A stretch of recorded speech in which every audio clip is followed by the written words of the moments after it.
Wow. So you all have been here waiting. My sincerest apologies. Jojo did not go to bed. Let me see. Let me just read through these comments. I just came here. Angie. Oh, Angie, you were out last night. Hi, honey. How'd you like it? Tell them. Tell them about it.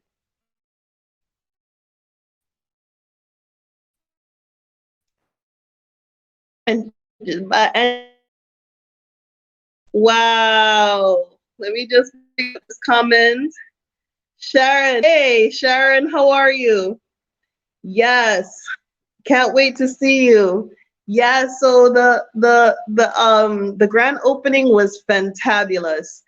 I was really busy running in and out of the house, greeting my guests, but I did have a cameraman recording, and we did have a lot of YouTubers on site. So I didn't get to do any filming. At the end of the evening, I started to do a little thing, and then the battery died because I was using it to power everything else, right? But yeah, we had a great celebration. Yesterday, the turnout was awesome. The laborers also came, and a lot of people brought food. We had great food. We had curried goat. We had some kind of jerk chicken thing. We had rice and peas. We had fish. We had biryani. We had some really, really good food. And, it was just like a lot of a really, really big love. The people that came out, I appreciate you taking your time. Okay, I'm sorry. I'm just reading a notice from JoJo's school.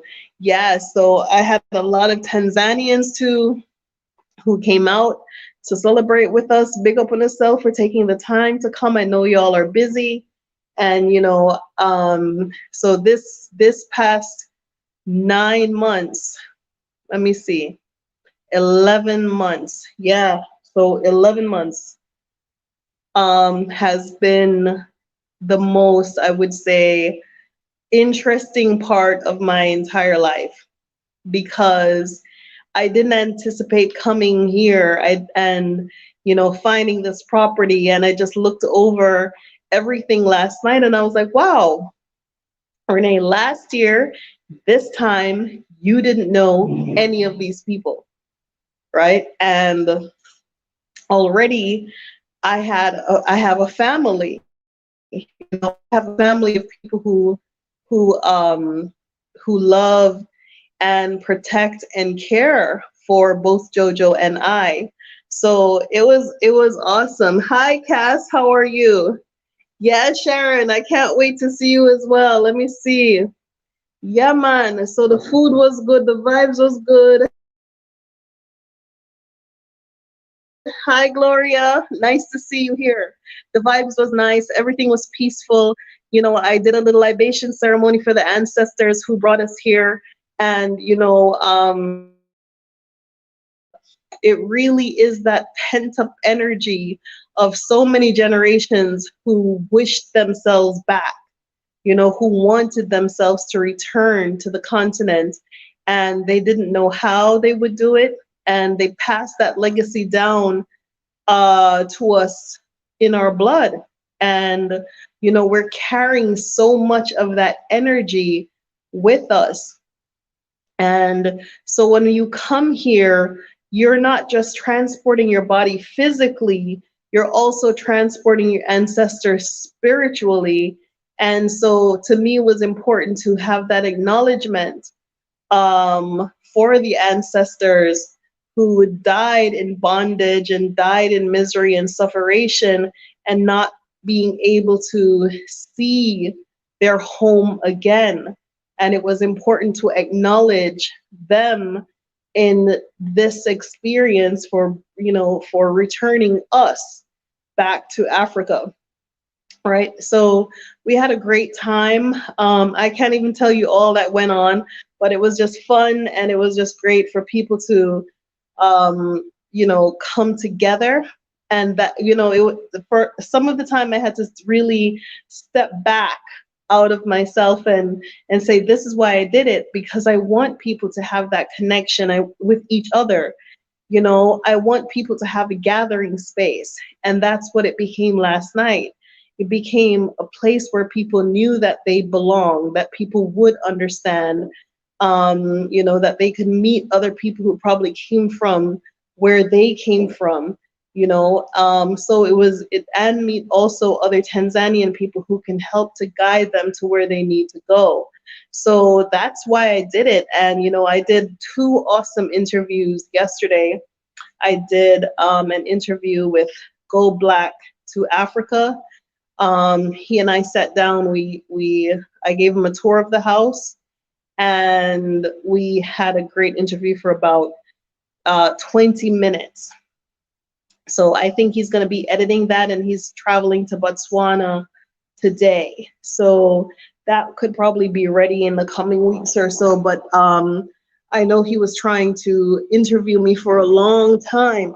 And one of the reasons why I I didn't want to do interviews on other people's channels was because there was a lot of questions that weren't yet answered. Like, I didn't want people to ask me, well, so when is the house going to be finished? And, you know, people are helping to build this house. Are you sure you're not building it for yourself? You know, I wanted to make sure that the house was finished. So there was no question of when it would be finished, because, and you know, so I wasn't going to appear until it was finished. And that was something that I wanted before I spoke to anyone. And I wanted it to be clear the purpose of why I was building the house and the space, not necessarily for myself, but for the purpose of the repatriation movement. So I wanted there to be no question. So when there was an interview that they could see, yeah, thank you, Zadina. Hi, Kimon. Yeah, I wanted there to be no question whatsoever about my intentions and when it would be finished and what it would look like when it was finished. I didn't want to talk about something, you know, even though I needed the funds, that I needed the help and I needed the assistance to get it to where it needed to be. I didn't want to appear in someone else's channel and then it not, you know, be finished when I said it was going to be finished. And then I would have, instead of just, you know, a handful of people looking at me like, Renee, where is the house? Then I would have all of these people looking at me like, oh, I see, I know she wasn't going to do it anyway, right? So I wanted it to be done, just so I wasn't dealing with that kind of energy. So when people see me speaking on other people's channels, they are talking about something that is not something that is intended to be.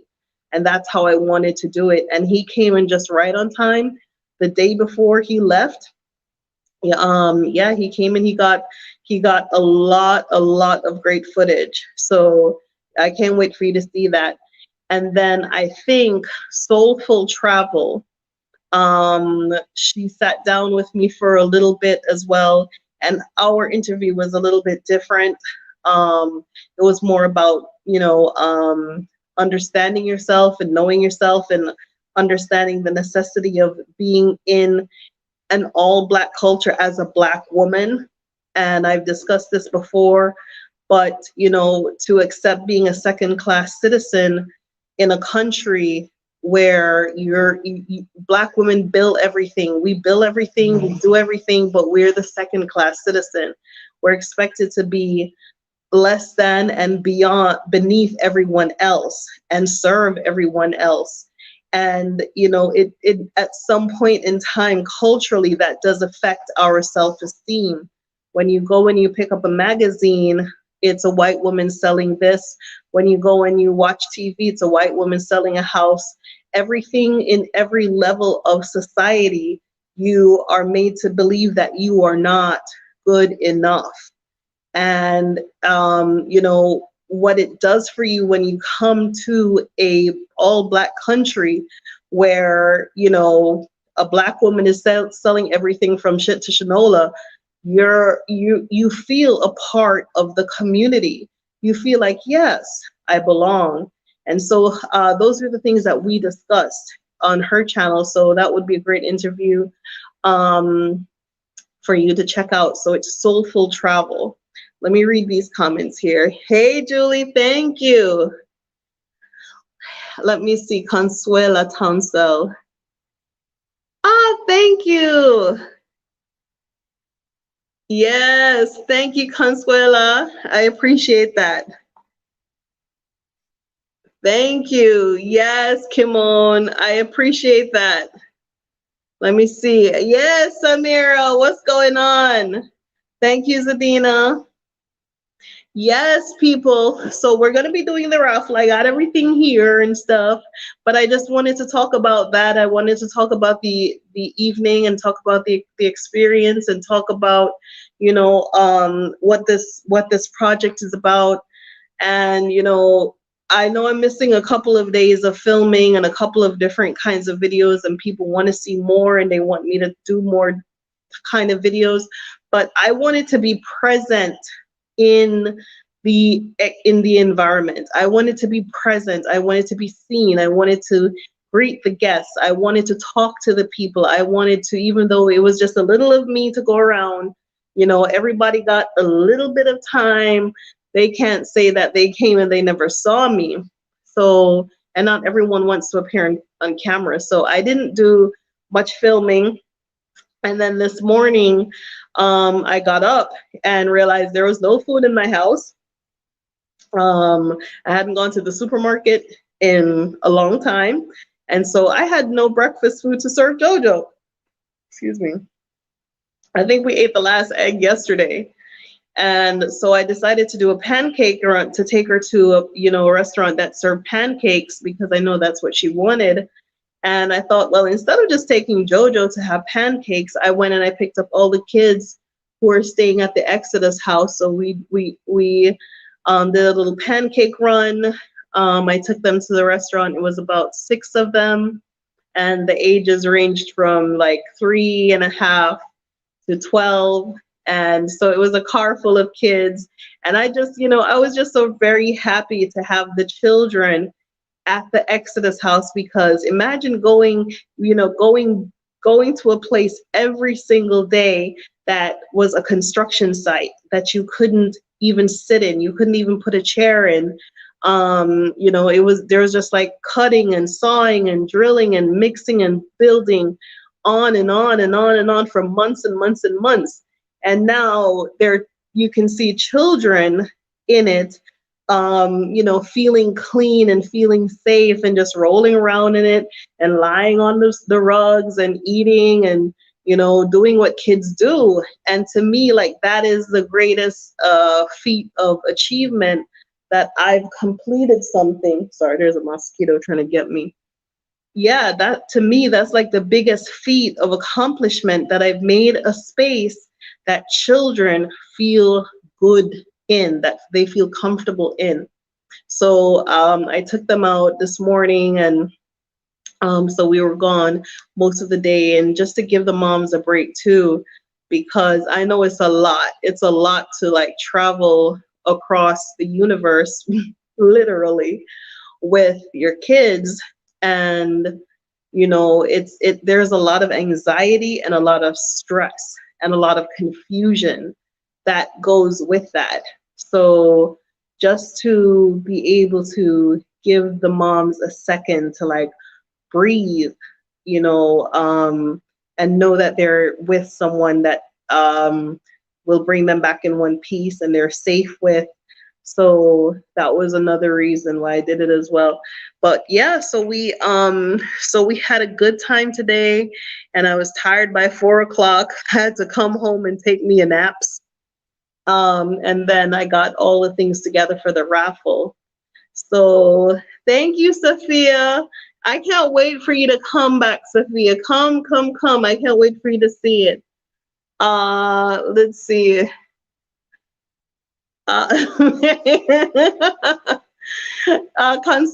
Consuela says, as soon as my daughter gets situated with college and where she is settled, My husband and I will be leaving this hell-forsaken country. I don't think hell wants it. It's a country without a conscience. Money by any means and all different kinds of stuff. Yes. Hi, Pio. Thank you. I really thought I was gonna do a live down there. I don't know what I was thinking, but that's what I thought I was going to do. I thought I was really gonna do a live and hey everybody and live from the Exodus house and blah blah blah blah blah. But between like getting the bouncy castle set up and the food in and this, that, and the kids and JoJo and blah, blah, blah. And, moving the tables from here to there and getting this set up. And then the people started coming in and talking to people. I was like, you know what, Renee, that's okay. That it's okay that I can be present. So I did have a guy filming and I will be editing and putting some of the things that he filmed in there. But yeah, so it's amazing. The house is amazing. It feels good to see people, so many people appreciating that work, appreciating that achievement. I felt like we needed it, and the workmen, they were very thankful. If for nothing, the workmen deserved to have some beers and have some nice food to commemorate what they did, because they took my instructions and they followed it to a T. Since I took control of the construction I think we chased away we had a contractor and we chased him out, I think August, September, maybe October. Since we got rid of the contractor, we took control of the project ourselves. And so when I said, okay, 10 feet wide by 12 feet, high, by 6 feet deep, by 1 inch, whatever it is that I said, and I gave them the proper the directions and dimensions, they followed it to the T. All the ironworks that you see on the site is my design. So when I designed the ironworks, that I was specific about what went where and how it was supposed to appear. Once they got it, they did one and they got it. Once they got it, they were on top of it. So if nothing, they deserve to have, a time.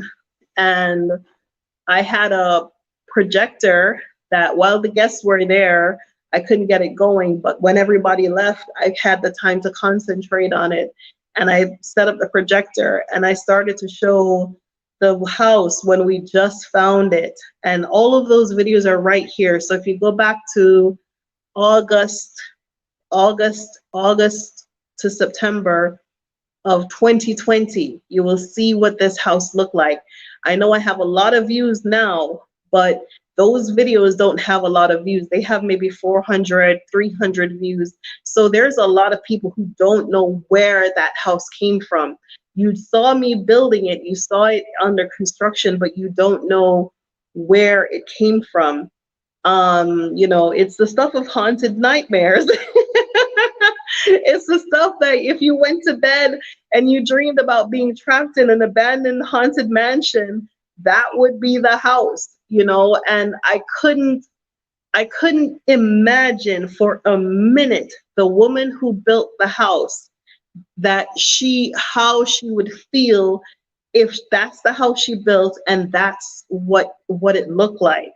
It was near the ocean. It had beautiful views. It was on the best piece of land in the entire neighborhood, and that's what it looked like. And I just couldn't fathom that woman actually saying, "Oh, that's okay that you let my house run down," And I had these ideas in my head, and I wanted to see it become what I knew it could become, or what I knew it was supposed to look like, right? And I wasn't going to put in that kind of work and energy just for the gratification to say, yeah, I built a house, look at my fancy house. I knew it had to be something to do with welcoming our people back home. So every single bit of detail was redone. The steps down to the sea, When I got it, it looked like the gate of no return in Ghana. When I got it, I turned it into the gate of many returns. So I beautified the space. I put mirrors on either side to expand the horizon of the ocean. So as you're walking down to the beach, you see this ocean wide in front of you instead of this just narrow tunnel. Yeah, and the grass was like up to our shoulder when we got the place. And so I played it back for the workmen about what it looked like, and it was like almost unbelievable that we were in the same place, in the same space. The every blade of grass that you can see on that site, we planted it. We had to buy the dirt. There was nothing there to even plant grass in. We had to buy dirt, we had to buy manure, we had to plant grass.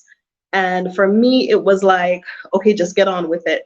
Just do it. Just do it. Just do it. Just do it. Because I really wanted to see that place in its true form. I couldn't fathom how a place that beautiful could deteriorate like that. So hopefully in the next generation to come, that the place is taken care of as well as we're able to take care of it. Thank you. Yes, Consuelo, let me see. A review site says, are you going to build some sort of shade huts outside the wall that faces the African Ocean so people can sit there and have a drink coffee? Yes. So what I want to do is I do want to build a protective area. It's going to take some funds. And I do want to do some beds, and I have hammocks. I have some hammocks. I do want to do a hammock garden. But in order to do that, I need to build a cement post, and that's kind of expensive. So yeah, I'm going to do that because that area is prime real estate. It is fantastic. It is great for events. It's great for weddings. It's it's got coconut trees. I think I'm gonna post a picture of the lights. So I put lights out there on that area. So yeah, I definitely am going to be doing a lot with that space out there. That's my special place because I want people to be happy and comfortable there. Yes, yes, sweet Ra. Yes, honey, the gate of many returns. Yes. Yes, Kimon. Kimon says, I remember the struggles, Renee, and the plumbing and the ant hills. Oh my gosh. It was unnatural. But you know what? This is what I really think is if I was not in film school, in the beginning, I felt like film school was holding me back. Like, I wish I had time to focus more on the project because I had to be in my house by 4 p.m. at night to get on my Zoom classes at 9 a.m. Eastern time. I felt like it was holding me back. But to be honest with you, I felt like I was more productive because I had less time to play with. I had no time to waste. Every single hour, every single minute mattered. So I was going to lose sleep at night because I had to be in the classes, deal with JoJo, and play with the rubbish on the site. So they knew that I was not playing. They knew that when I say you're done, you're done. When I say pack your stuff and go, I meant it. So there are like two teams or three teams that I had to say, you're done, you're done, you're done. Pack your stuff and go. Do not come back. And I was able to be more direct and blunt about my intentions to move the project as quickly as possible. So yeah, it wasn't holding me back. It allowed me to be more productive because I didn't have a lot of time to play. And then, but the hardest part was between January and March, when I thought I was done and I wasn't done, when my brain needed the project to be finished. Like, I was exhausted. I was tired of it. I was tired of being frustrated all the time. I was tired of, Jackson coming and saying, "Well, Mama, we need some money to do this," or because it's an old house, so you think, okay, 2 million T-shilling is going to fix the plumbing. No, it's 2 million T-shilling plus another 3 million T-shilling for the sanitary, plus another 500,000, plus another 1.5 million T-shilling to dig up this, plus another 500,000 to do that. And it was just going on, and there was just like no end in sight. But once March came, and we were able to put people in the space, it kind of like made me realize that we're coming to the end. We're almost there, but we weren't quite there just yet. And then all of the stress and the anxiety about where money was coming from for everything, for fridge, for stove, for washing machine, for plates, for pots, for spoons, for everything, it was really, really daunting. Like, I wouldn't, like, just looking over the cliff of, just the windows alone, just like 20-30 million T-shillings to do like one section of something that isn't even, it's not like you could do one. It's not like you could do one window and go, well, I'll come back next month when I can find more money. You had to do it all at once. So those things were really, really stressful to go through. And I just wanted the stress to be finished, and it was just not going. It was going, but I just needed, oh God, somebody get this mosquito. Yeah. So it was going, but my mind was done, and my body started to react to that stress. My ulcer was flaring up. I formed new ulcers. I wasn't sleeping. I wasn't eating properly. I just needed it to be done. But yesterday was a culmination of all of that, and the joy of seeing people in the space, and how people felt about the space. And every corner I turned, there was a child. Everywhere I looked, there was a child either sitting somewhere, or they were sitting together, or they were sitting in their parents' lap, or they were sitting, but it was a place. It finally became a place that children could be, and that's what I really wanted. Thank you. Thank you, Dr. Jericho. Yes. And you see this Jackson here, he's no joke. Once he understands me and my ethic, like, okay, if it's black, it's black, if it's white, it's white. There is no gray, there is none of this, there is no halfway, there is only one way, this way, and we're going to do it this way. Because we cannot follow a leader who is confused. I got him. Yeah, we can't follow a leader who doesn't know what they want, right? And I didn't expect to be the leader, but I had to lead. But at the same time, I'm a woman in a country where the culture is different. So I had to put Jackson in front of me. Not by anything anyone did, but by my cultural sensitivity, that men probably don't want to be led by a woman or be told what to do by a woman. And so in the beginning, I put Jackson in front, and anything that they needed, they had to go through Jackson. If they were to get paid, we could be standing around, the three of us together. I was handing the money to Jackson. Jackson was handing it to the workmen, because I wanted people to feel that that some cultural things were intact. I wasn't going to come in and yell at this one or do this one, or or if something wasn't right, I would yell and scream in the car, and then Jackson would go deliver the message. But I was not going to yell and scream at a man. And there's something about me that I like being a woman. I like that a man, it does what a man is supposed to do, and a woman does what a woman is supposed to do. Because I'm not going to be out there yelling, screaming at men, and then come home and expect, to have some nice man rub on me and talk to me nice and blah, blah. No, no, I'm a woman all the way through. I'm a woman out there. I'm a woman in the street.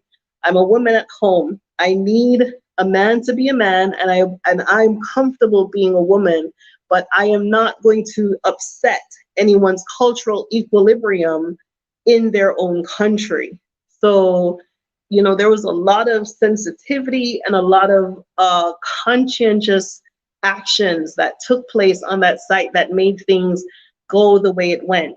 But they knew Mama Jojo, it was Mama Jojo's project. Mama Jojo was telling them what to do. And, there are certain things that I could give them directions on. But if they didn't do it right, I wasn't going to talk them down or talk over them or yell and scream at them. I'd yell and scream, but not at my men. And they did everything that I needed to be done. And they knew there was no halfway, there was no quarter way. I wasn't going to have one of these, sometimes you go into a place and you're like, the staircase is like half of an inch higher than where it should be. And so every time you walk down the stair, you miss that step. I wasn't going to do that. I wasn't going to have like, okay, the cabinetry is supposed to fit perfectly to the wall, but it's not. It's half an inch away from where it should be, and the joint isn't in. No, I wasn't going to do that. And if the windows were supposed to be in, sometimes the windows are not the hinge. No. We're not going to do that. We're not going to play any of these games, because if you're not on top of a project like that, you can easily cost yourself more money down the road. So if I'm going to spend the money to do my carpentry, it's going to be done correctly. If I'm going to spend the money to do the windows, it's going to be done correctly. So it took a tremendous amount of micro managing the work to make sure that everything was as it should be to par. All right. And I know y'all like, Renee, we saw you yelling and screaming at the window people. Oh yeah, them.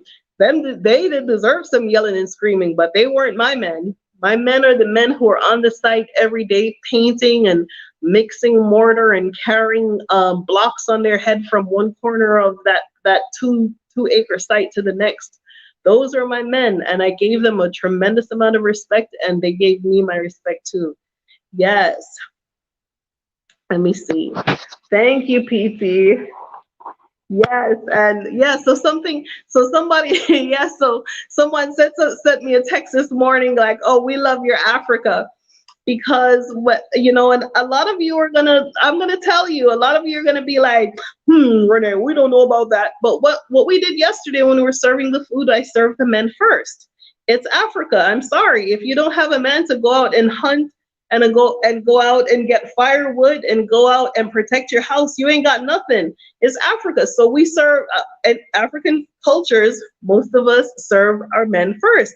And I had the men serve first yesterday. So I know a lot of people felt some type of way, but that's just how we did it yesterday. And I think the women were appreciative of that fact as well. I am not a man. I don't want to be a man. I don't want to do a man's job.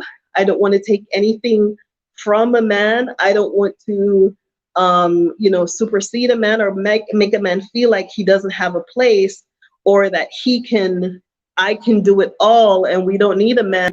No, honey.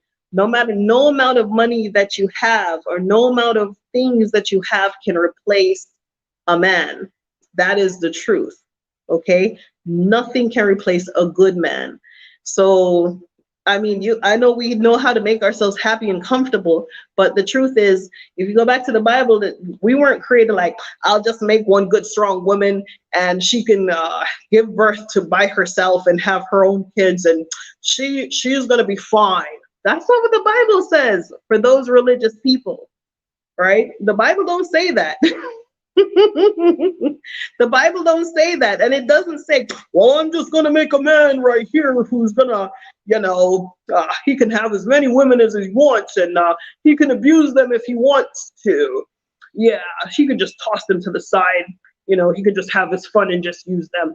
No, no, that's not what it says. It says, I've made man and I've made woman from his ribs, that they're equal together, they're partners together.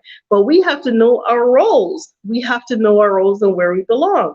I have no intention of never have I ever before, and never have I, will I ever have any desire to supersede or overtake a man's rule or a man's position in the family, in the home, in the workplace, and none of that. I'm a woman. As long as I'm doing my part, you do your part. For real. Let me see. Review says, with that kind of mentality towards African men, you'll succeed in Africa. Yeah, that's the kind of mentality that I have. And I think that's why the project went the way it is. That's how we're talking about this, because there was none of that. I'm an American English speaking woman. I am superior to you, and you're going to do what I tell you to do because I'm the one paying you. No, there was a lot of, I'm in a foreign country. I don't know what the hell I'm doing. I'm depending on you to do your best. There was a lot of that. And the humility, like taking myself down a couple of notches, like my money alone was not going to build that house. There are plenty of people who have money that they're just losing money in Africa because they don't have the cultural sensitivity that goes along with it, or how to succeed, or how to, navigate people's cultures and their sensitivities, So, and I know no man wants to come to a place where a woman is talking down to them every day, and then they have to go home to a woman. What will they do to the woman at home if I'm there yelling at them all day like they're animals, and then they have to go home and deal with a woman? No. So there was none of that from me. There was a lot of like, you're the king. Rah, do it. Do your best. I'm depending on you. There was a lot of high morale. So the finest things were done to the very best. The finest details that I had was done to the very, very best. So that tells you a lot. Bot says, yes, that's the Jamaican way to serve the men first. Let me see. Oh, Kimon says, I'm just listening and learning. Hold on, let me read some of these comments.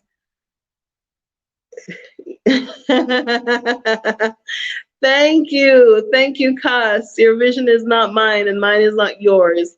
Yes. And get back, Blue. Yes, Samira, the blue windows. Oh my gosh. When I look at the house, I can't help smiling. And then some people are like, we watch all your videos. And I go, I hope you didn't watch that one. But that one was like, it was 6 weeks of stress just building up in my gut of these people lying to me and going over and over and over and over and lying through their teeth. And, and I'm like, I'm not going to have it. I'm not going to have where people are sending me money to dedicate a window to their deceased parent, and you're playing monkey foolishness games with this money. This is about people investing in the people coming together and having a unified vision and believing in me that I'm actually going to do something, right? And you're playing games. No, we weren't going to do that. We weren't going to have that at all. Yes. Let me see. Hold on, these comments are funny. Thank you, Dr. Jericho. Yes, Jojo is, I'm so proud of Jojo. Yes. Yes, Kimon. And serious and stern with the workers. And it was, you know what, it's more than just serious and being serious and stern with them. I too. It's it was even in the way I dressed. Okay. I was not dressing like myself. If you look at most of my videos, I was wearing these really long dresses, because I was working around men. And respect is everything here. So I didn't want anyone to feel like there was any lines to be crossed. So the way I dressed, I wore long dresses down to my ankles. I covered everything up when I went to the site. So we understood each other very, very well. So my work clothes were very modest to also let it be clear that I am mama, where I'm not your boo. Okay. All right, let me go and see this. Let me see these comments here. I'm here running my mouth and y'all waiting for the raffle. Hold on. Yes, yes. Jojo does speak Kidogo Kidogo. You know, Jojo is something else. So I tell her, I'm sending you out to learn Swahili to teach me. She's like, I already know Swahili. I'm like, no, you don't. Say good morning. She's like, Jumbo. So she's something else. Yes. Okay.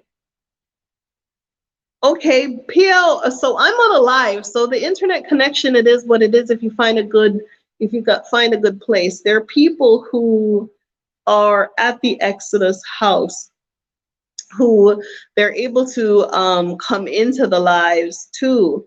So the internet is pretty good at the Exodus house. We've been using it to watch TV because the cable doesn't run there. So we use it for Netflix, we use it for YouTube, we use it for the internet. So it's pretty good. But we don't have any issues there. And I've done a lot of lives from the house. So the internet isn't that bad, but it depends on the area. My internet has gotten significantly better from the time I moved here because now they have expanded the bandwidth in this area. But up in this area, it was not like it was African internet for a minute, and it was African power outages for a minute. And that I think the power outages is what almost did me in more than anything while I was in school. But the power outages have gotten significantly better. I remember one evening I was here editing a film and the power went out, and Jackson came home with Jojo, and instead of letting Jackson in, I packed a whole entire suitcase, a whole bag of everything, food, snacks, everything, and my laptop and my editing gear, and I ran and jumped in the car and like, take me to the next hotel, and booked into the hotel because I was like, I'm near my finals. I could not have any power for any amount of time. Checked in the hotel, set myself up, ready to work, got everything, and so I texted my landlady like, oh, is power back on at the house yet? She's like, power never went off. The power never went off. I just didn't buy any units on my electricity. And I was just so stressed out and so like paranoid about everything. I assumed it was the power going out, but it wasn't. It was just me not paying the unit. So the next day I had to, put my tail between my legs and crawl in here. But if Jackson had come, he would have had enough sense to know that it was that I didn't put the units on. So that's something you want to keep a track of as well, because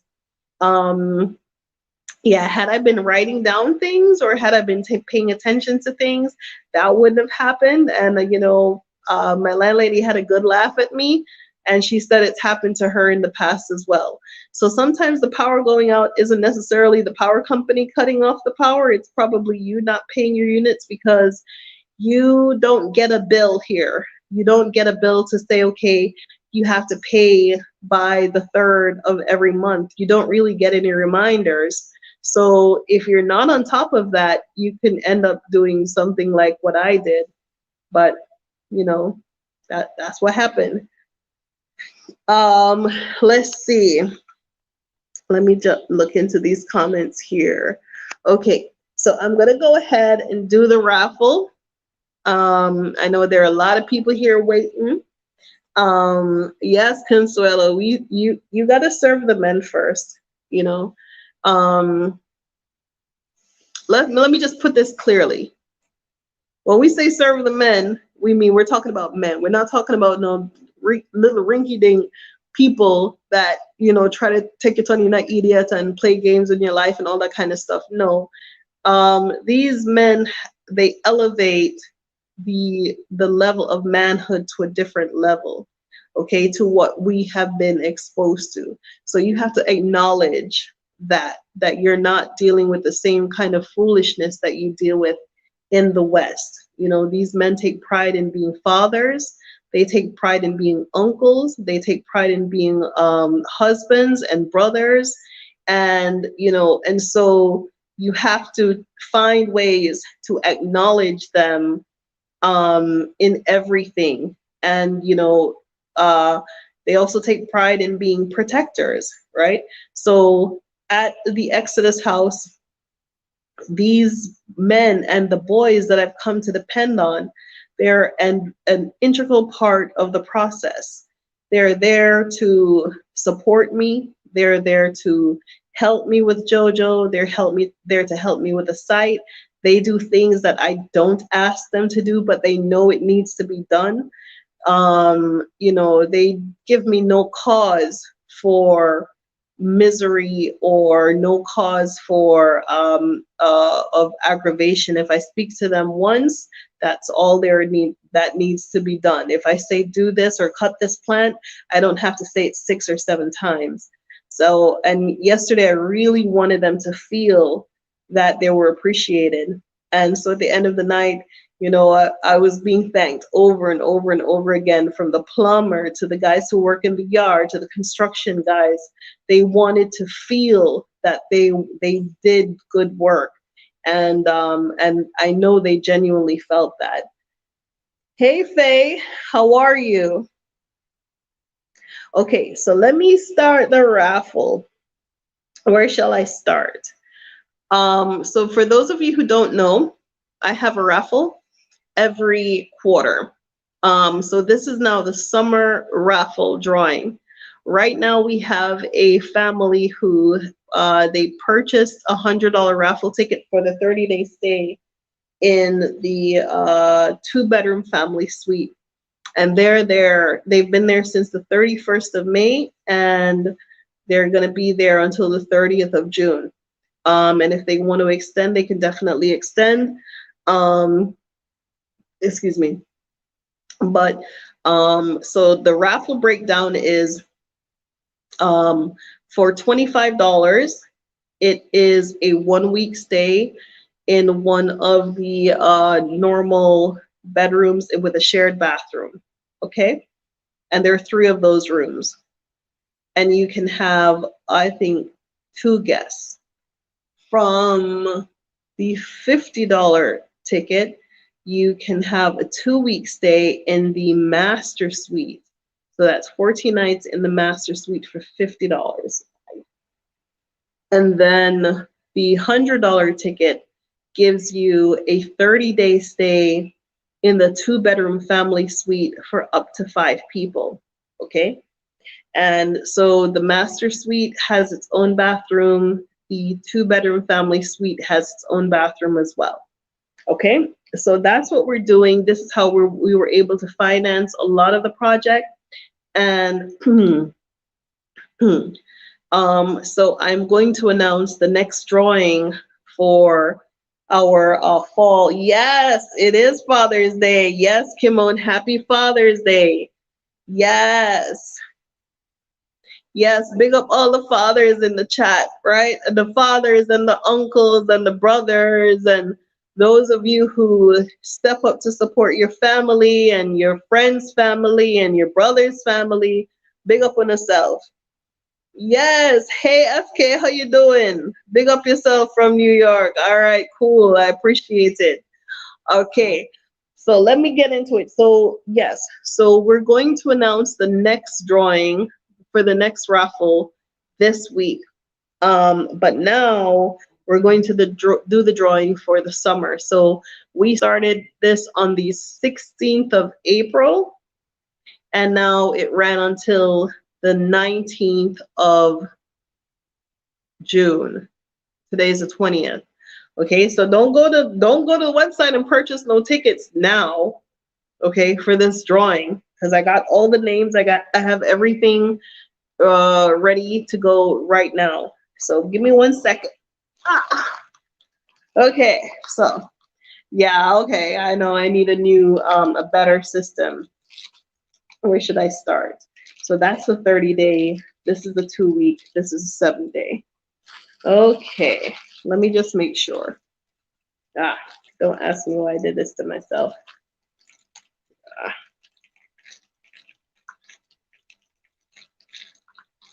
Don't act like you don't do this with your teeth too. Okay, all right. Let me just make sure I have it in the correct order.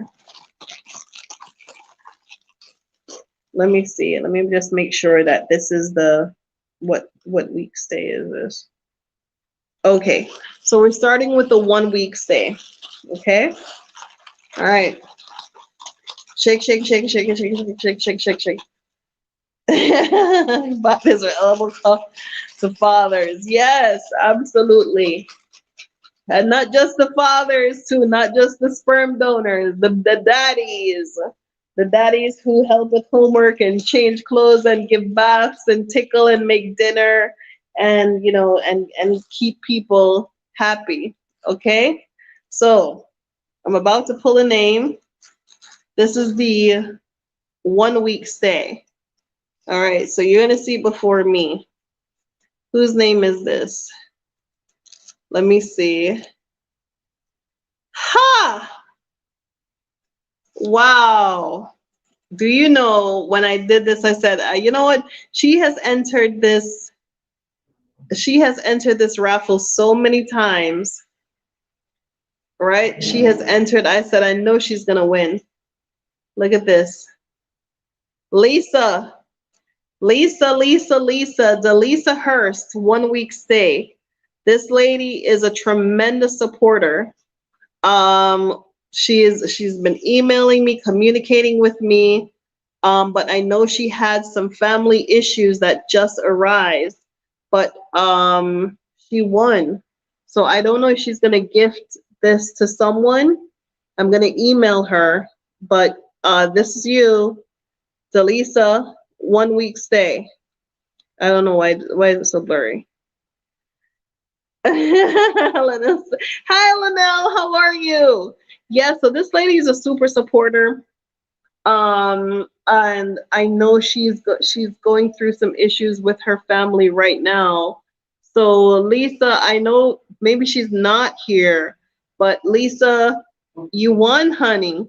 You won, you won, you won. This is about the second or the third time she has entered the raffle.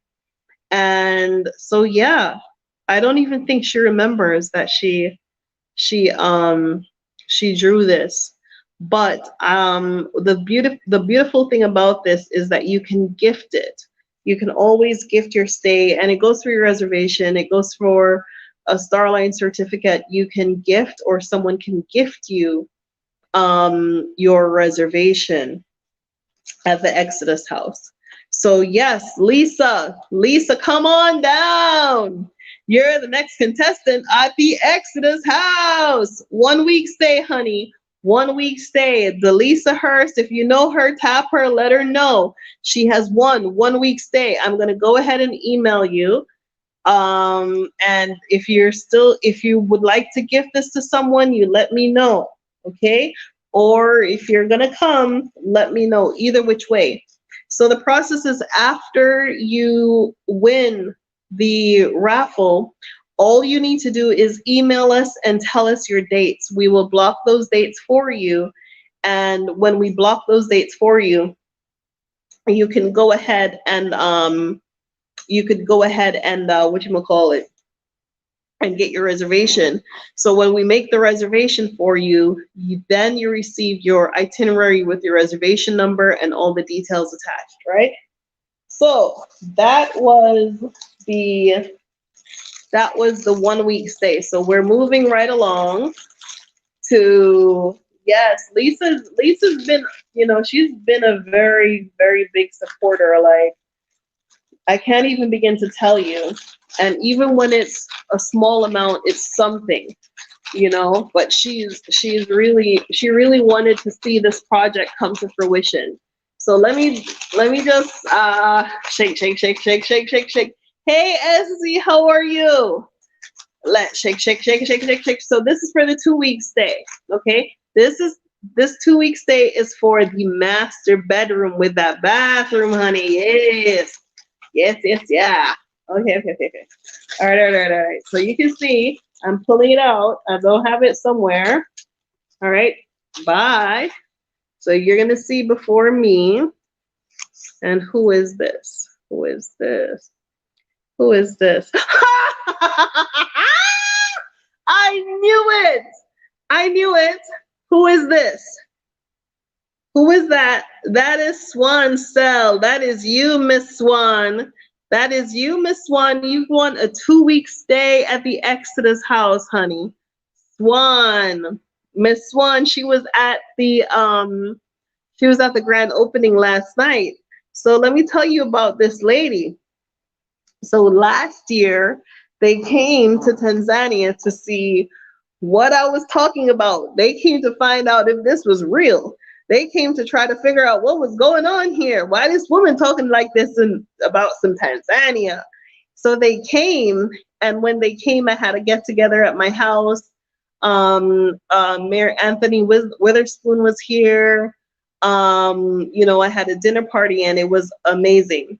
So they have been visiting me a couple of times, and they went back home and they got all of their things together. They sold their house, and in that they got COVID, both of them, both Jesse and Swan, and they recovered, and they were like, "We getting the hell up on out of here," and they sold all their belongings and moved with their son and their grandson, and so they have been here.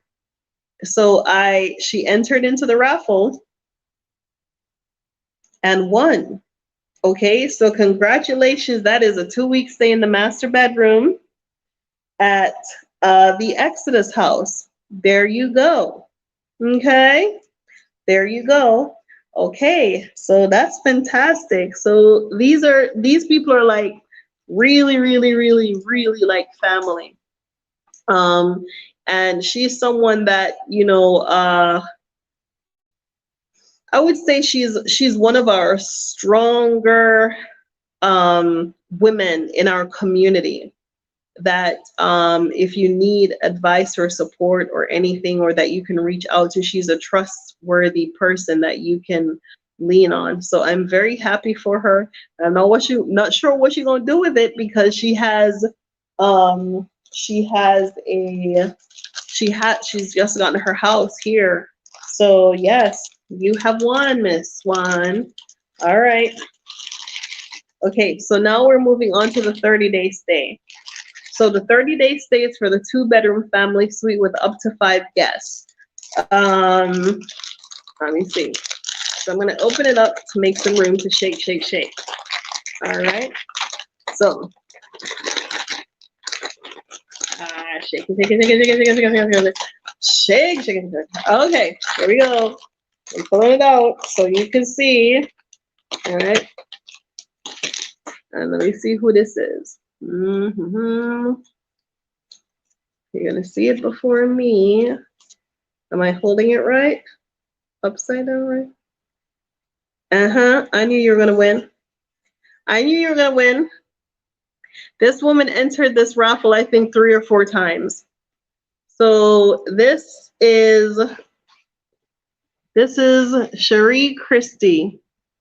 Your investment paid off, mama. Cherie Christie.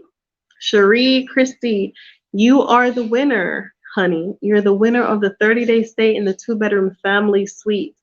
You won. You invested. Hey, yes. So Swan won. Yes, look at this. This lady, look at that. Hey, Cherie Christie, 30-day stay, two-bedroom family suite, you and up to five guests. You and up to five guests for 30 whole days in Dar es Salaam, Tanzania. Oceanfront property, honey, with the wind blowing through those coconut trees at night, with the beautiful azure seas and the beautiful golden sands right at your doorstep. A little piece of paradise, as Treasure Shields Redmond call it, the ancestors' wildest dreams come true, right? Yes, you. Look at this. Look at that. That is amazing. For 30 whole days, you're going to have the time of your life. Swan, listen, I know you've been angling to get in and you got in. You got it too. Yes, Swan. Where is Swan, man? Yes, Zadina, thank you for your well wishes. Those of you who have who's crying? Zadina, you entered the raffle as well. Yes, you entered the raffle, and I know you're really angling to get in. Yes, thank you. Yes. Linnell says congratulations to all the winner. Zadina says, don't cry. You're gonna come. You will come soon. Samira, yes, Swan. Well, as soon as we're done talking, I'm gonna go text her. I'm gonna ask her why you're not packing your bags. I saw her last night. It was so funny. It was so funny. Oh my God, Swan won. Yes. Let me see. Sophia, congratulations. Yes, Sherry, amazing. Let's see. Let me see. So y'all coming. You are all coming. Don't win this. Don't win this little here raffle and then sit on it and go, well, maybe I'll just no. Now you have a legitimate reason behind coming to Tanzania. Now you have a legitimate reason to come and see what is here. You have won the raffle. You're going to come and you're going to have the time of your life. Also, those of you who don't know, you can gift it. So if you won and you can't accept it or travel or come for any reason, you can gift it. You can gift your stay. You can gift a part of your stay. You can give some of your stay to someone who is looking for a place to be. If you're looking to, if you have the 30-day stay and you only spend 1 week out of it before you found your dream home, you can always gift the remainder to someone else, or you can also bank, another week or two until, you decide to use it again. I know Swan has some family members coming through, and hey, look at that. She won. She won the raffle that her family now has a legitimate reason to come to Tanzania. They cannot miss out, right? A legitimate reason. Let me see. Yes, yes. So, we're still going to run the raffle, and we still do need, your support, because like there are things that still need to be done. We're finished with a major construction, but there are things that we still don't have, like the children's play things. You know, we want to put the hammocks and the day beds and we want to build the covered area on the cliff. We want to cover the yard with sand. We want to do a variety of things. Some of the bedrooms still isn't tiled. There is still a good checklist left that we can do little by little. But as long as here you go. Yes, but as long as you know that you have a place to come to in Tanzania, right? You're going to make the trip.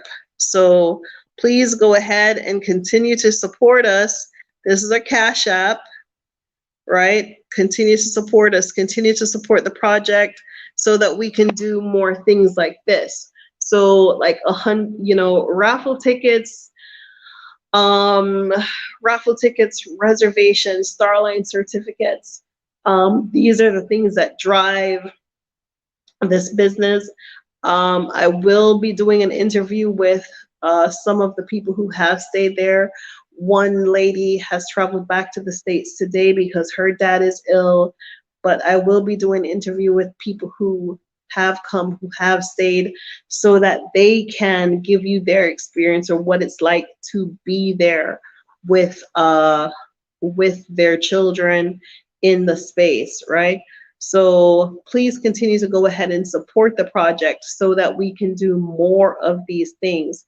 Because, to say, okay, we're doing a raffle for a family of, 5 people, right? For 30 days, there's still maintenance and power consumption and things like that that goes along with it.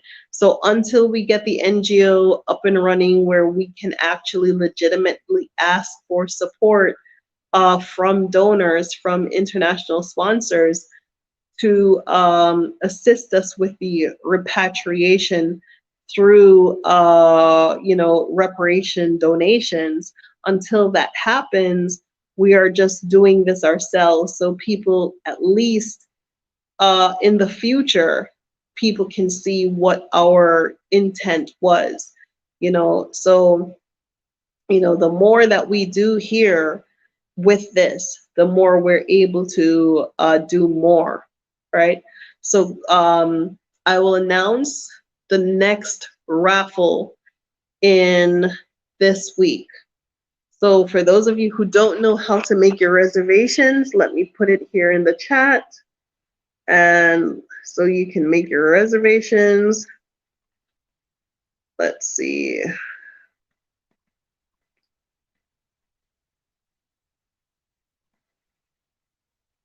Okay. Okay. Samira, how you doing? Okay, so that's how you make your reservation for the Exodus house. Oh, hi, Ezzy. Yes, so the cement seats. Oh my gosh. So I'm finished. I posted a picture today in the community section of what the cement looks like. They're amazing. They're 10-seaters. They're about 5 feet deep. So it's the same depth of a sofa. But I do need to have the cushions made. So I wouldn't mind if someone was able to assist me with the purchase of the fabric, because I need to use the special, oh God, what is it called? It's on the tip of my tongue. I do need to use a special outdoor fabric for the cushions so that it's, mildew resistant and like moisture resistant. The sunbrella, yeah, so the sunbrella fabric, and it's a little pricey here. So I built 3 seats, and as it is now, like last night I sat there and I ate, and I had another family with children come, and they sat out there as well. And so we sat there, but you can't really sit there for a very long time. So once I'm able to get that fabric, then I can go ahead and give it to someone to have it made, or I can try to, I have a sewing machine. I can probably give it a shot at making it myself. And then the cushions, it's the same width as a twin mattress. So I'm thinking that maybe I should buy twin mattresses and then make custom sunbrella, what do you call it, covers for them.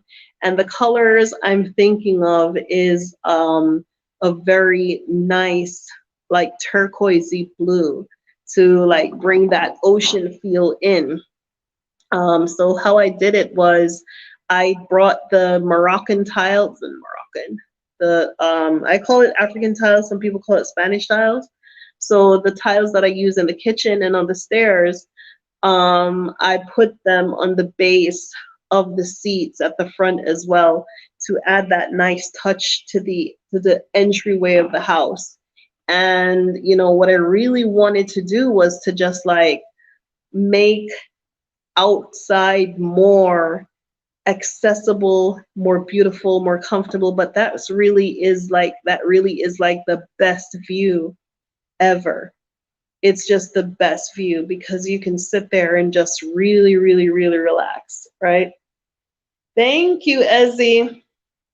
I appreciate that. So, if somebody would like to go ahead, I didn't get any sponsors for the seats, but if somebody would like to go ahead and sponsor the fabric and the cushions, that will help. I have some cushions, like maybe about 4, but they were expensive, and only GSM has the kind of cushions that I wanted. They're supposed to be like these are I don't know what these are, like probably 14 by 14, but the size that would work on that is like a 24 by 24, and it has to have the outdoor fabric. It has to use the outdoor sunbrella fabric, right? So that's where we are with the cushions. And then we have some hammocks, but if you go to the community section, you will see that I did make the Amazon shopping list. So there are things that I would like for the outdoor space. So they're like high quality hammocks that can hold, because we're big folk. We spend a lot of time in America eating a lot of mac and cheese and stuff, so we need the heavy duty hammocks to make sure that people who get up in the hammocks, they're comfortable. And and I want to have some outdoor furniture made for that cliff. And that will really enhance the space. But if we're going to be doing anything out there like a restaurant or a juice bar or something, we're gonna need to have some good furniture. Speaking of which, so the NGO that I would like to have situated is really primarily about the Exodus House and the land that we're going to be using to work and develop, okay, in regards to those activities. But there is plenty of land on the site to construct a swimming pool, some apartments, and a restaurant.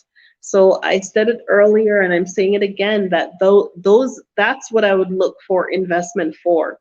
I don't think I wanted an investor for the Exodus House because it's more about the love of the people and trying to make sure that people have somewhere to go should in case we meet the worst of COVID or the worst of anything, or even just people needing to get the hell away from the West, right? And repatriating. And a lot goes into that. So there isn't like a hard number that I'm going to say, well, we have to make 10,000 US dollars a month. And if we don't, I'm going to be indebted to you for the rest of my life, or you're going to tell me this, that, and the third, and you want your money back. Meanwhile, I'm trying to find, provide shelter and a safe place for women and children, and, and men who are looking to repatriate, and families who are looking to repatriate to Africa. So I didn't want that hard-edged business attached to the Exodus House itself. However, there is enough space on the property to develop other things that can generate income on with that hard line, bottom line, that we can say, okay, this is what we're doing, and this is how we're going to do it, and this is how we're going to generate income for this specific business. So yeah, so if you're interested in moving forward with that, I am more than happy to discuss that. But where the Exodus House, how I see it is concerned, it wasn't necessarily something that I wanted to attach to hard investments, right? Oh, yes, Consuela, that's the Cash App. It's $ Renee Moneymaker. Um, that's the Cash App. Yes. So let me see. So let me put my email here because I know sometimes people watch these after the fact. Then what's my email address? Uh, yeah. Be sure to put that one in there. If you don't put the one, I'm not gonna get the email. So yeah, so that's my email address. So now that you can see that we have the capability of starting something and finishing something, and we have the capability of executing on our objectives. Now that you can see that, you can have a better idea of what kind of person I am and what kind of people we are and how we can accomplish things in the future, right? But in the beginning, I wasn't able to accept funds or encourage people to invest in the project because I knew what I was doing with the project wasn't necessarily an investment type of situation.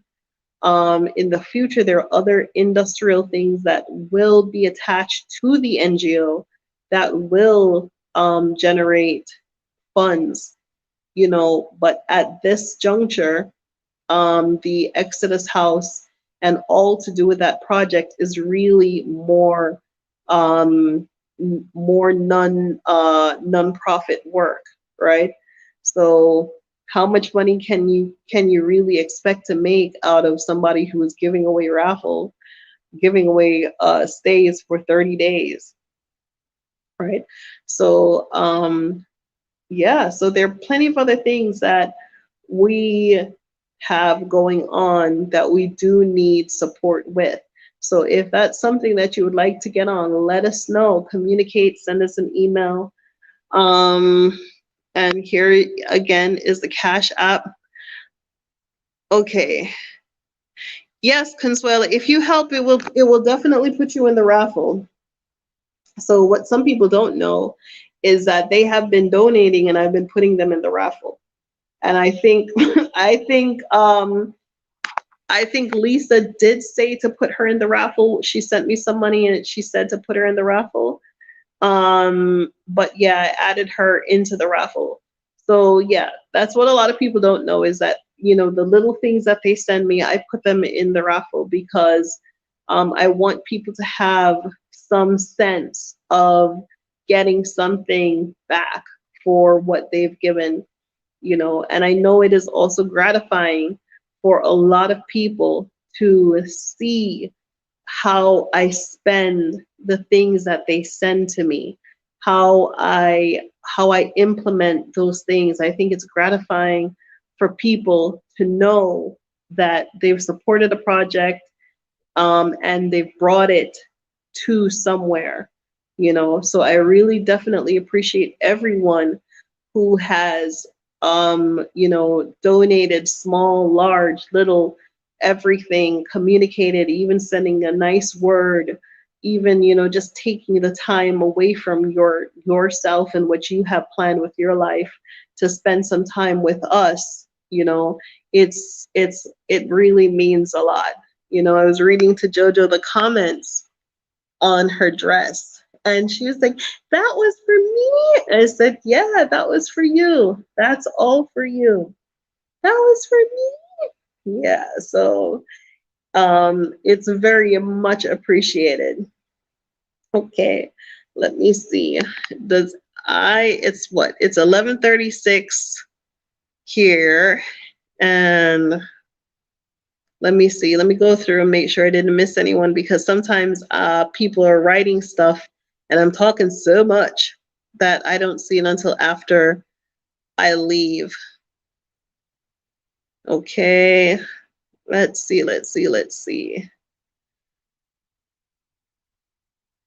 Okay, yes. Hi, Everett. How are you?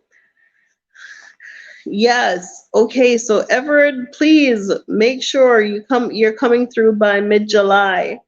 Just send me your dates. Okay, send me your dates and let me know when. Let me see. Yeah, kids learn fast review. Let me see. All right. Okay. So yeah. So here's my email address. And here's the website. And this is the Cash App. And let me also put the PayPal in here before I go, so people don't email me and say, well, you didn't put your PayPal in there. You didn't put this information in there. So you have all that you need. PayPal by Black Business. And there you go. Okay. So now you have my PayPal, you have my Cash App, you have my email address, you have the website, you have an idea of what the raffle is about, you have an idea of what we're looking to do. And we have had a lot of fun tonight. And I appreciate all of those of you who came out, those of you who took your time away from your busy schedule and showed up for us. I can't begin to tell you how much I appreciated you. It was a very, very nice turnout. I thought there would be like 10 people. There was, yeah, there was a lot of people. And then there are people that I didn't expect to see. There was this one lady, Miss Jeanette. Miss Jeanette came to Tanzania last year and came by and said hello, and we formed a friendship, and she left and went back to the States, and she was like, I'll be back by the grand opening, and I was like, no, you won't. And she came. She made sure she was here for the grand opening. She came all the way back from the States for us, and that means a lot. That really, really does mean a lot to me. July, my cancer survivor. Yes, yes, Journey Jams, come through. Come through. Okay. No, I haven't found any. I haven't seen any Canadians yet. I've seen Americans, I've seen Brits, but I haven't seen any Canadians. So come through and be our first Canadian, Miss Kimone. Yes, come through. We need to start putting up flags for everybody who comes through. And I need to make a guest book. Yes, so people can sign and tell us where they're from. But yeah, no, I haven't seen any Canadians yet. But remember, we opened in March. We had our first guests in March, and then March, April, and then in May, we had no guests at all because I wanted to see what the plumbing was like. I wanted to see what how everything responded while people were in the space. So we kind of did a little opening, and then a test run so we can see how the place held up under flushing consistently, under electrical usage, under everything, so that we can analyze what needed to be adjusted and what needed to be fixed. So that was what the month of May was about, was analyzing and fixing anything that would crop up, so that way we weren't surprised, because it is an old house and we don't really know. We know we fixed some stuff, but we don't know if everything was fixed how it was supposed to be fixed, or what else can come up. And we did not want surprises. And so that was May, and now so June we've just been having bookings back to back to back to back to back to back to back into July. So we have started.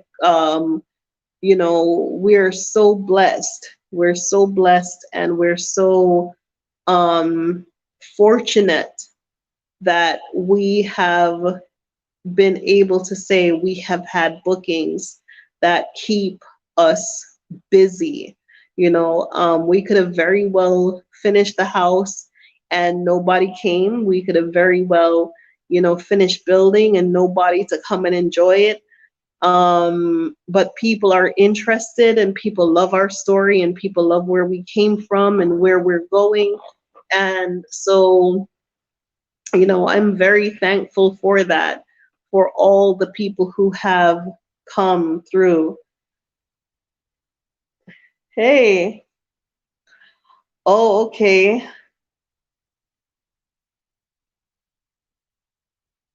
Oh, yes. Kimon says she works hard on her job. Yes, please make the trip. Okay. Oh, okay. Yes. Yes. Yes, Journey Jams, come through, come through, come through, come through. I put the website in there so you can see the room configurations. You can have an idea, of what dates are taken, what dates is available, But yeah, we could have very well finished this thing and not see, where it was going. And believe me, when I was when I was working on it, I was like, Renee, are you sure you want to spend this kind of money? You sure you want to come all the way to Africa and spend this kind of money? You might not see it back, but I felt like I was given instructions. I was told what to do. For those of you who are on Facebook with me, what I said when I was leaving was, I've gone to prepare a place that where I am, you shall abide, right? And that's a verse that comes from the Bible, that I've gone to prepare a place. And I had no idea how true that was, that the place was here waiting. And I started working and people just started working with me.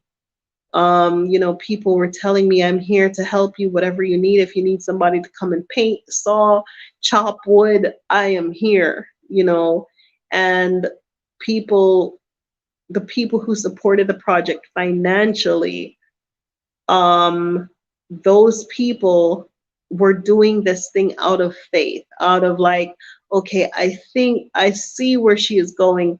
Let me give her a little gas. And every now and then somebody will pop up out of nowhere and send this a great donation. I'm like, wow, how did you know I was in the bottom of the well? How did you know I was between the devil and the deep blue sea? Because that was a point where I was like, what the hell am I gonna do?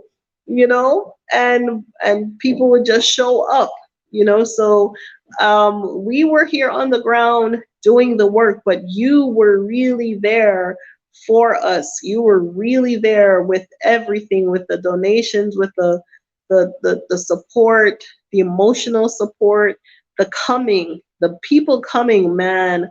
I can't tell you. It's something incredible to be in the supermarket and walking and somebody said, well, I came here when you said it was time to go and I left, and I know you had a lot going on, so I've been trying to make my way through since I left. That there are people who are here who Pole sana. Yeah, there are people who are here who they got on a plane and they came, they believed me, they listened to me, they listened to what I was saying, you know.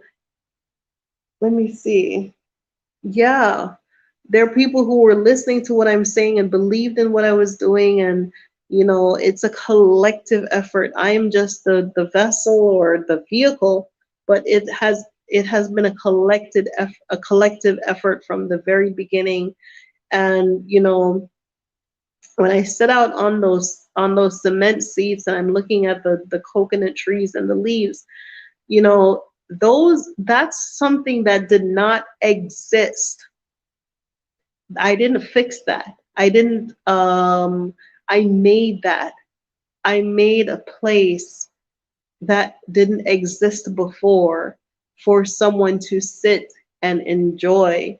And so when I see people in that space, I feel very proud because I know it didn't exist before, but I feel proud for the people who donated to make that happen, that I could make it.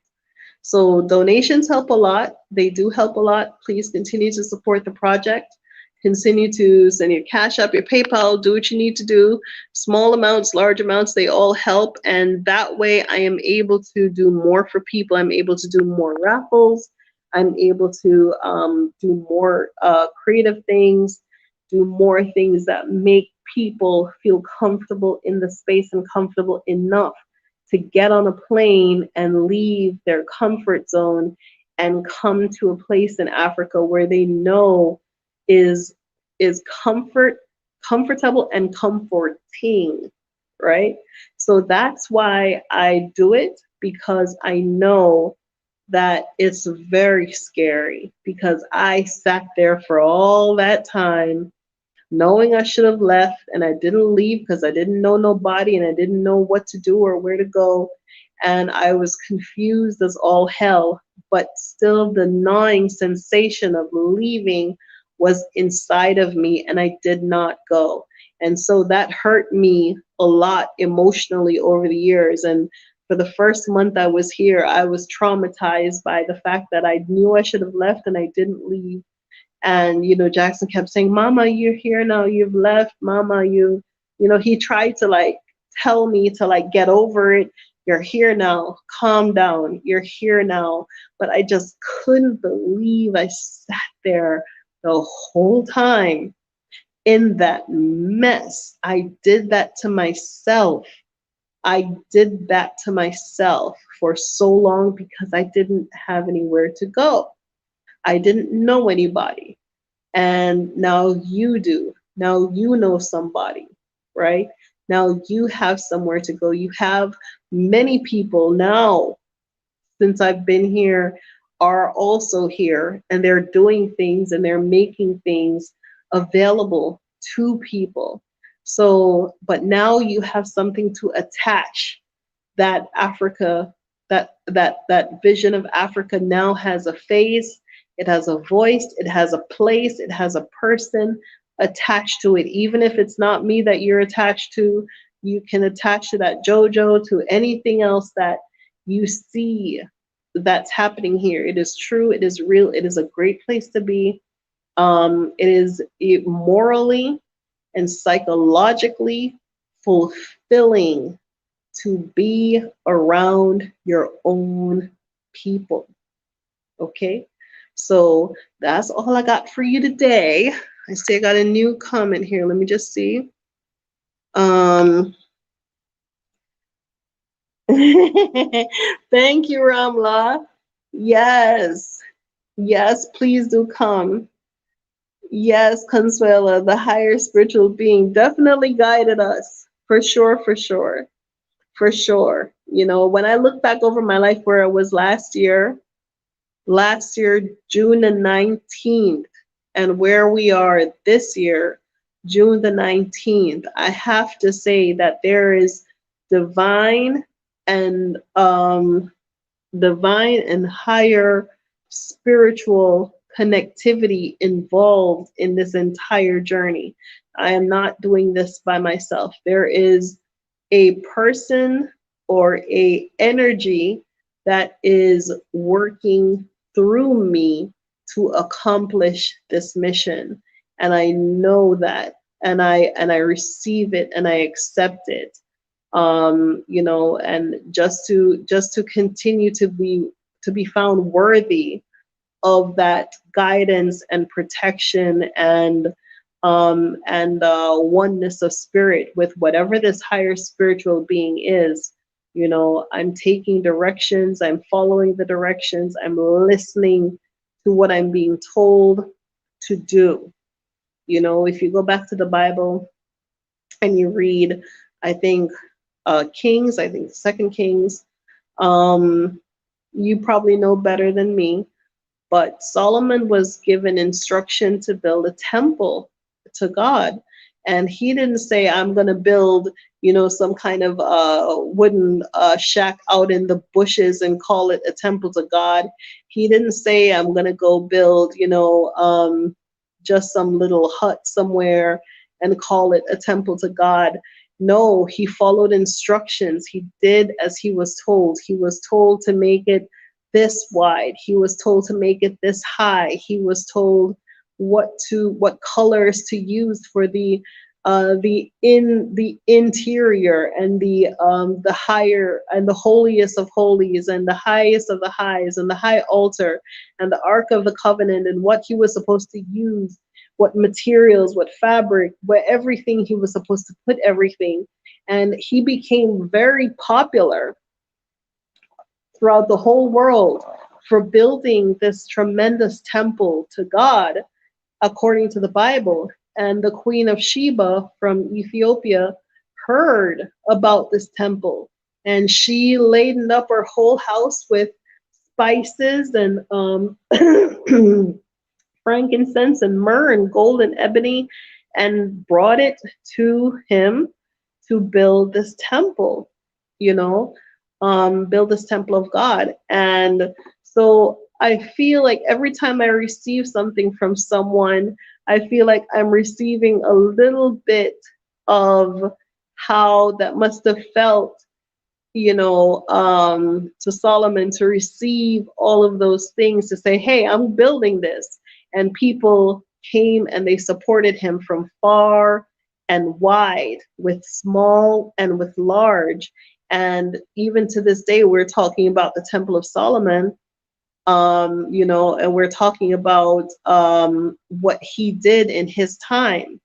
And that's how I felt with this project, was like, I am following instructions. I was not told to build something, some little cheap something somewhere in the middle of nowhere where nobody can find it. And, I was told to make it the best, to use my best ideas, to use the best kind of work and the best kind of craftsmanship and the best kind of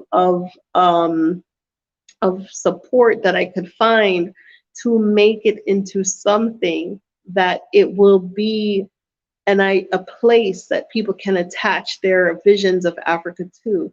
I want it to be paradise for the diaspora. I want you to come here and you'll never forget it. You will never forget it. Your children will never forget it. When you get old in your rocking chair, you're going to talk about the Exodus house. When your children get older, they will remember that they came to the Exodus house and what it was like to be there and how they felt being there. Okay, so that's what this whole idea is. And there is a higher power that is driving this vehicle, that is telling me, I want these cement seats and I want them this wide and I want them here, and I want you to make them that they look like a part of the house, and I want you to put the tiles here and I want you to put this here. So everything has symmetry, everything has beauty, the color tones that I've chosen is about nurturing and healing and peace. So there are different tones of blues, there are different tones of yellows, there are different tones of specific colors to bring you into a vibration of harmony. And if you don't know, color is vibration. So color speaks, just like your voice speaks, just like how when you sing, you have, the baritone and you have tenors and you have different things in your voice, right? Colors also have that in their communicative energy. So I'm very careful about how I use the colors, the whites, the blues, to bring you to a level of harmony. So when you arrive here, it gives you a sense of peace when you're here.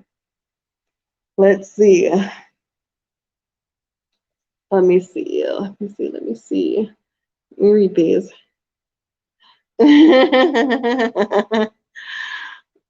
Cass says, last year your video, my first 30 days in Africa is more productive than my last 30 years in America. Was my light bulb? Yes. Yeah, that's why I made the video, because I needed to release what I was feeling in that video. Oh man, I was kicking myself all over Africa. I was like, how did you do that to yourself? And you knew better. And you sat there in that mess that whole time. And then you talking about some I want to live in Africa, but you living in America and complaining about it every day. I just needed to get over that real quick. But this video really helped me. This video that Cass is talking about, if you're new to the channel, go and look for it. My first 30 days in Africa is more productive than my last 30 years in America. And it really was. Let me see. Yes. Yes, Kimon. I'm putting it in. Yes, as you will. Yes. Yes, Kamea, how are you? Kamea. Kamaira. Yes. Yeah, so that's how I felt building this thing. I felt like I was vibing on an energy that was just telling me what to do, how to do it, when to do it, because the why behind it is I'm speaking to this energy in our soul that has yet to be addressed. No one has addressed the damage of slavery. No one has addressed the damage of living in a post-colonial environment with white people and white people rules, right? No one has addressed those things. We're supposed to accept life without any kind of due justice, no reparations, no support towards repatriation. We're just supposed to accept that as reality and just suck it up and live with it, and live with the disenfranchisement, and live with being a second class citizen, and live with being undermined, and live with being, treated like trash. It has not been addressed in our consciousness, right? But we're expected to just kumbaya and get along. Meanwhile, those of you who live in America, you're living in a culture where it's a litigious culture, that if you offend someone, you're entitled to, or someone offends you, you're entitled to go and sue them. It's a very litigious culture. It's a very Hammurabic eye for an eye culture. But at the same time, they don't want to give they don't want to give an eyelash for no black people. They don't want to give an eyelash for no kind of reparations. They don't want to give you anything, but they expect you to just suck it up and get over it. Meanwhile, living as an underclass in the society that your ancestors built. And I don't think our ancestors were free from bondage in America, so you can live there too and be and 200-300 years later you complain about how racist it is. No, you were given freedom to go back to where you came from and make a better life for yourself. And it's not giving up, it's just looking for something better. Okay.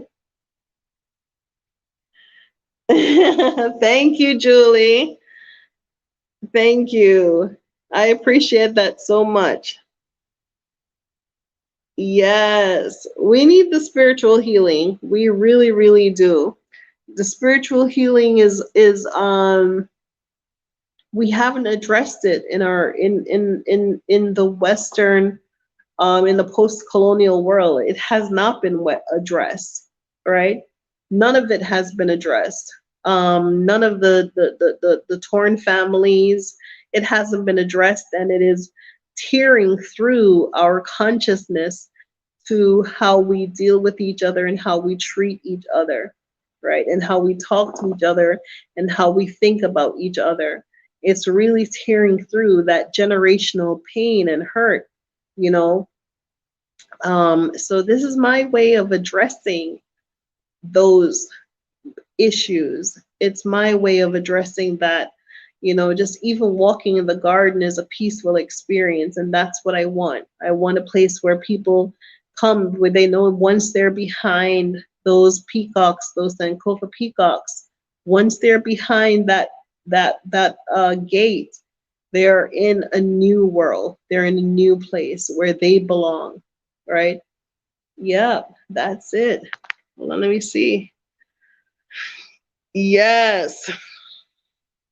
Okay, y'all. It's now 2 after 12.